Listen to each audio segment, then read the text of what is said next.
Do you or any friend or anyone you know have a family member who is missing? I have had a tragic experience of the miraculous loss and recovery of my two kids who went missing when they were kids. Hannah, who went missing when she was 2 years old, and Paulo, who was 3 years old.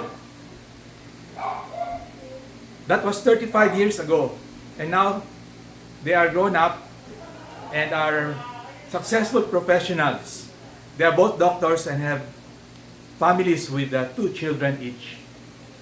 However, that experience has given me the burden to also be involved in helping in intercessory prayer the present disappeared persons. Unknown to us, this is actually a great problem throughout the world.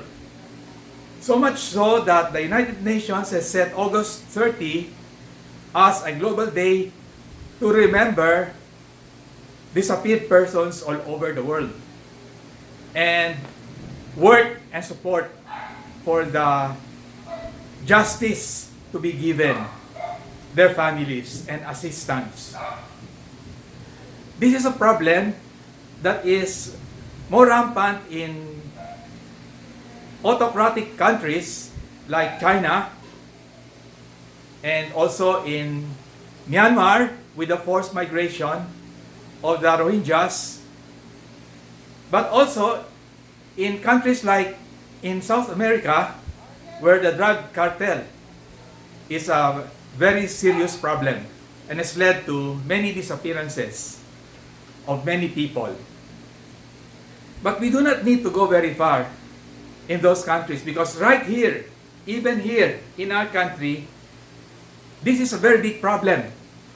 Since Duterte started to mislead the country, this has become a very serious problem here in the Philippines with the extrajudicial killing of many people, which number 29,000 plus dead. This is a repeat of the history when during the time of Marcos, this also happened.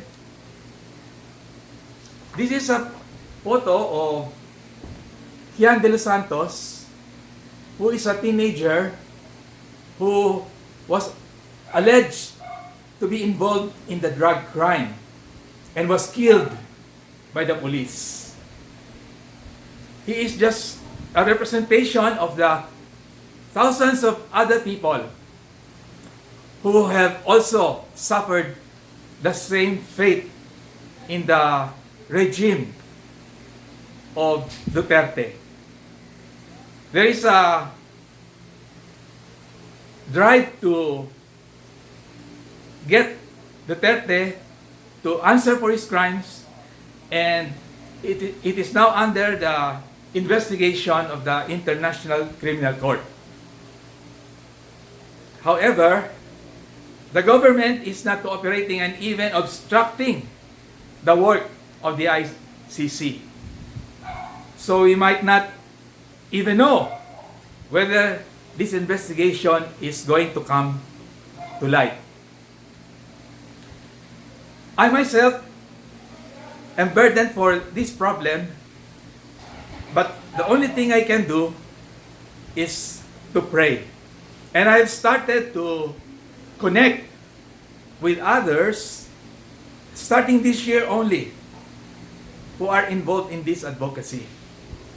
My experience of the tragic and yet miraculous loss and recovery of my two kids has given me this burden to get involved in this national problem a long time ago, but I forgot about it and lost that vision. But now, I have renewed that passion, and I would like to revive again the concern to pray, to intercede, because it was through prayer that my two kids were recovered. God works miracles, and prayer helps. This time, I have been involved, and I have very fortunately discovered other people who I can connect with. Through the help of Susan, she connected me to Robert, who is actually hands-on involved in an organization that is working for justice. And Robert introduced me also to Mary, who is also involved with the Commission on Human Rights and also the United Nations. And so this is really a very encouraging and very good development. But the most significant find that I have found since I started to research is what Ateneo is doing in documenting the actual cases of missing persons. And they have produced a video, paalam.org, which amazed me. It's indeed a labor of love.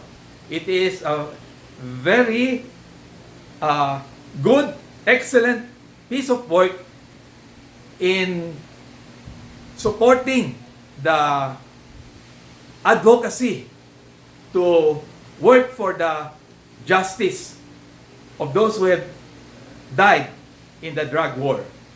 And we really pray that the work of these organizations, and especially the International Criminal Court, will prosper and will succeed in bringing to justice the people who are involved in these killings. Let the killing stop.